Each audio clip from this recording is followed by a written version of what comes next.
Well, my name is Matt Scott. I am the author of the Surviving the Lion's Den thriller series that centers around the Iranian threat to the West. My first book, Surviving the Lion's Den, was published in March of 20, October 2021. It is about a CIA agent that gets kidnapped while he's in Saudi Arabia by the Iranians, gets tortured for information. And then there's a second plot with a character whose grandfather was a part of the plot to kill, or to excuse me, to depose Mohammad Mossadegh back in '53. So he gets killed. My protagonist Kurt goes over there to seek revenge, and then he ends up getting captured. And they hook him and my other CIA character Tom DeLange hook up, and they have to escape. There's some more geopolitical elements to it, but that's essentially the plot of the story. The second novel, The Iranian Deception, was published in June of 22. It is about the death of the Ayatollah, and his successor comes in and wants to dominate the Middle East using a secret connection to the Nazis. And my third novel, The Ayatollah Takedown, was recently published this past March, and it is about regime change in Iran. So that is basically the crux of all my stories. When I'm not writing stories, I am actually a sales analyst for a company called Sealed Air. We're responsible for all the food packaging that you see in the grocery store. So unfortunately, I'm not writing full time yet, but that's the dream. So what made you get into being an author? I guess the seed got planted a little bit when I was in college. I went to a small private college just outside Richmond, Virginia, called Hampden-Sydney College. It is an all-male college. It's very heavy on the writing aspect. But our president at the time was a man named General Sam Wilson. And he used to be the director of the Defense Intelligence Agency. So I spent a lot of time hanging around General Wilson in the president's room, the president's house on campus, which was kind of cool. And the seed kind of got planted from there. And then when 9/11 happened, I read every nonfiction book I can as they came out about, the job that the CIA was doing trying to track down the terrorists. And that kind of morphed into, reading the novels of, Dan Brown, Vince Flynn, David Baldacci, and Brad Thor, and a number of others. So as you keep reading this stuff, it kind of tends to absorb by way of osmosis, for lack of a better term. But I tend to retain a lot of information. So I think when you look at the Iranian threat, it all kind of started with when the students jumped the embassy November 4th of '78, and it was. It started from there, but it had its roots in the coup of '53. So I always kind of thought that was not a story that was well explored. Most people were just familiar with the Iranians, at least the handshaking, Iranians who want death to America and death to the Israelis. So I always thought there was a story there about the other Iranians who are much more peaceful and what they're going through. So I kind of wanted to combine all of those elements. And one day I was at a book signing for David Baldacci. I drove from Charlotte to Williamsburg, Virginia, to meet him. I told him I was going to be 40 coming up at the time, and I asked him, is 40 too old to write your first novel? And he stops mid-signature. He looks up at me and he says, "Hell no. The industry could use some good young writers." Now, I didn't know if I should be happier that he thought 40 was young, or that he was telling me to go forth with my destiny. But sure enough, it was a couple months after I got back, I started it. I kind of went for broke. I wasn't very happy with my 8 to 5 job at the time, and I just sat down and did it. I had no experience. I just said I had what I knew from reading the novels, and I reported to myself. And in the end, I think that was good pressure. So it went. Sometimes it's just meant to be, but you got to sit down and do the work. And did you plan to make it a full series, or just have the Surviving the Lion's Den first come out and see what happens after that?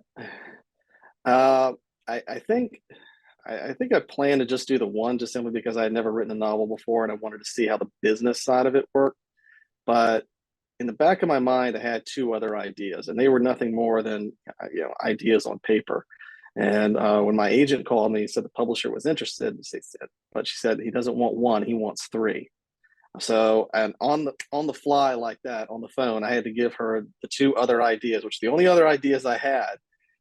And but speaking volumes, they bought it. So it was uh, something that was unplanned, but it was a fortunate accident, I guess we'll say. How much research was put into, well, not just the first book, for the entire series? A lot, a lot, because there's not that much published about Iran. You have to really know what goes on inside. You have to really search for um, documentaries. Amazon Prime was a big help on that one, but I read about the guests. That's called Guests. Mark Bowden wrote a good book called Guests of the Ayatollah, and it was about the hostages, the diplomatic hostages that stayed in Iran during the hostage crisis. And he went over there and he kind of wrote, what it was like to live there and what kind of things a lot of the little things that he saw, like when you're crossing the street in Iran, there's no crosswalks, so you basically have to play chicken with the cars. And I thought that was a pretty neat little element to remember. But because there's not a lot out there, because the Iranians are so tight about what information gets out, I had to be very, very careful and very correct about what I was putting in because the best compliment you can ever give from somebody who's actually lived there is like, you got that right. You certainly don't want to ever get criticized by someone who's lived there and say, well, you got this way wrong. So obviously there's some fiction that goes along with it, but I tried to make it as good as I could. Now, how much research was put into like the CIA part?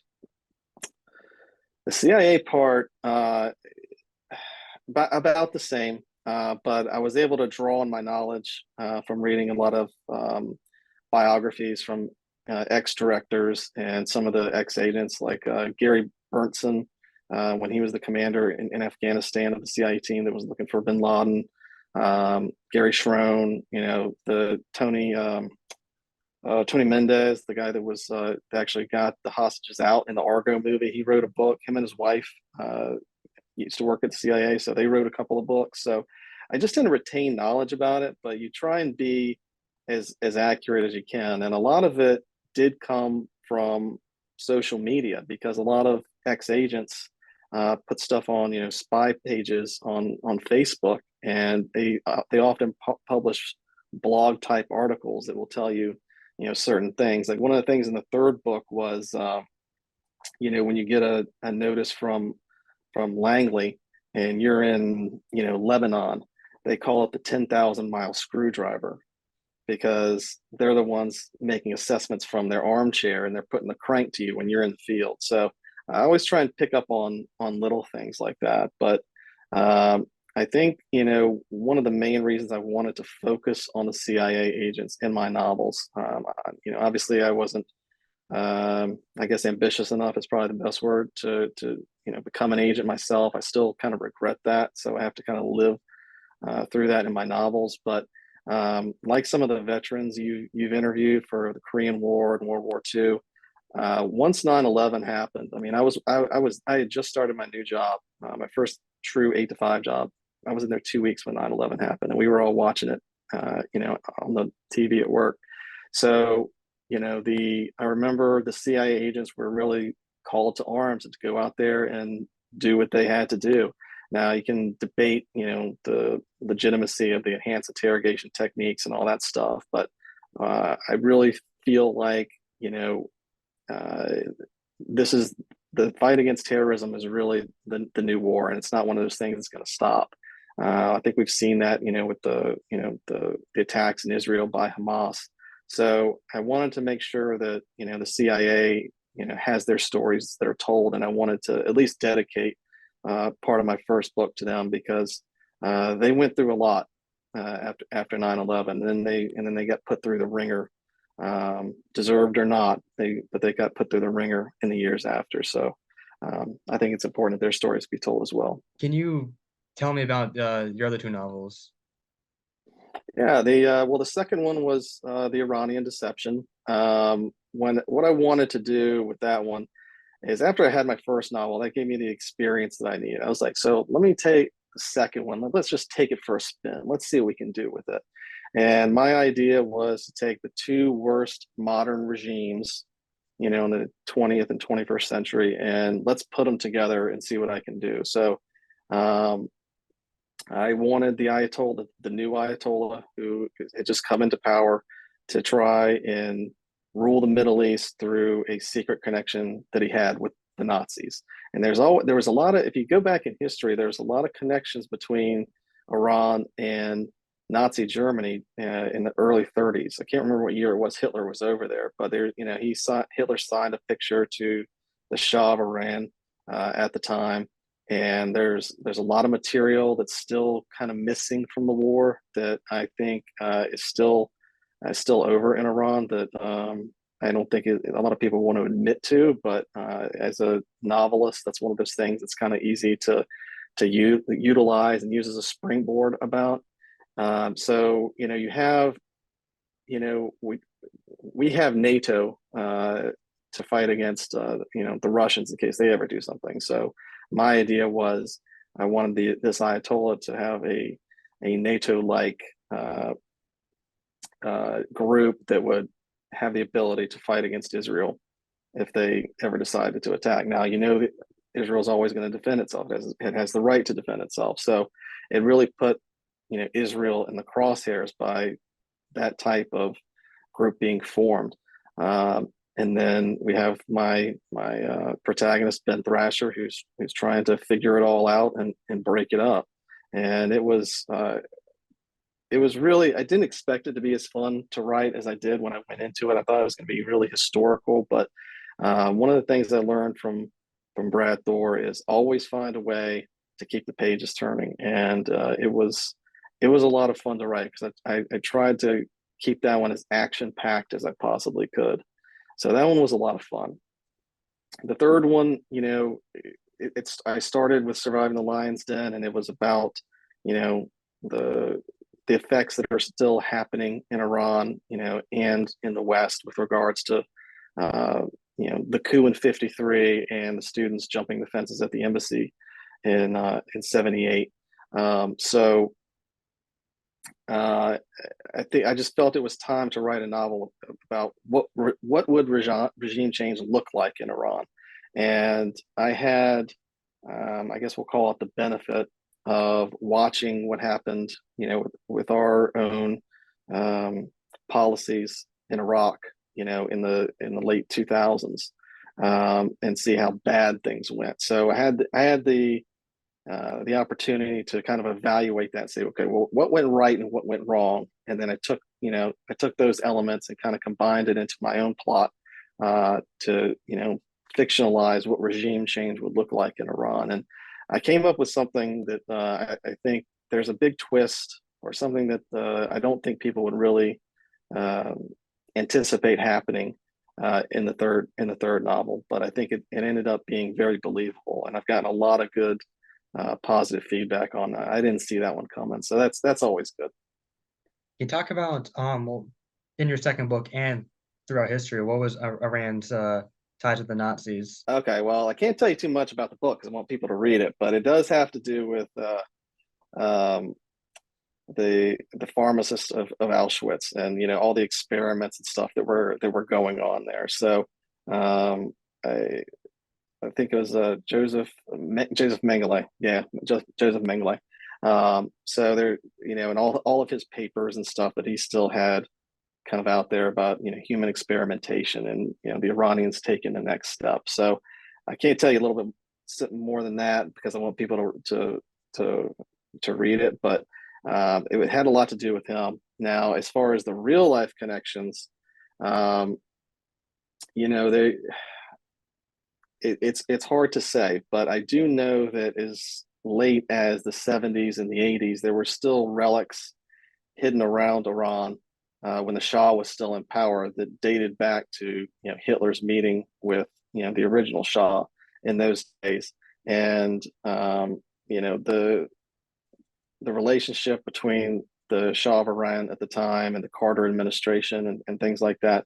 they tried to keep it as quiet as they could because they couldn't tell Iran, well, you got to remove this statue, or you got to do, you have to give the country its right to govern itself. But um, there was so much information out there, and so much that the way Hitler looked at almost global domination. When he tried to expand out as far as the Middle East, I mean, his idea was, Iran would be, the Germany of the East, and Germany would be, the regime of the West. So um, there's there's not a lot of information as to what is actually out there, but there's a lot of missing information that came after the war, and that's kind of where the seed kind of planted for me to be able to fictionalize what's left, and what could the Iranians do to try and utilize it and kind of play with what would domination look like, because they had the ability to look at Hitler's mistakes and then take the next step. Now, in your third book, you talked about regime change. I know you don't. I know it's you probably don't want to talk about it because it's for people to read. But what can you talk about, or if you're okay sharing, like how is that Well, I compared think to Iraq? I think one of the things we definitely learned from Iraq was I think the Bush administration at the time thought that once Saddam was gone, it would be ding dong, the witch is dead, and democracy would just take over, and that wasn't the case. And a lot of that was because the Americans at the time did not understand the culture of what was going on over there, and the difference between the Sunnis and the Shias, and what Saddam was actually doing right in terms of keeping the Iranians at bay. Because by removing Saddam, now you have Iran just kind of slowly have an oozing into Iraq, and you're having to fight that. So the culture thing was a big deal. Now, um, my big secret in the third book is that there's a wizard behind the curtain. I mean, there's an inside man that is trying to overturn the Ayatollah, and he doesn't know about it. So I think one of the things would be ultimately necessary in order for that to really happen was that the change has to come from within. And what the Bush administration did at the time was they were relying on relying on bad information, bad intel, and they were relying on people who hadn't even been in the region for 20 years. I mean, they just kind of handpicked these guys, said, okay, you come back and you're going to be our point man. And they didn't know enough about what was going on. I mean, that's not a political opinion. That's just a statement of what happened. I'm not going to try and get into politics. But you have, in order for the US to be involved in any type of coup again, and I would adamantly, be against that. But I think, we can say that in order for the Middle East to change, the Iranian regime has to change, and the Ayatollahs have to go. And I think the U.S. would be willing to assist in any way that they could, but it's got to be done right, and it's got to be done, with the help of somebody who knows the people, has been there, and knows exactly what needs to be done, rather than the White House, being the ones that make those decisions on, okay, you need a constitution, and things like that. So the U.S. in my book, the CIA is definitely present, and they're there to support the general that is my wizard behind the curtain, so to speak. Uh, but at the same time, there's things that they have to do in order to enable him to succeed, and that's really where they come in.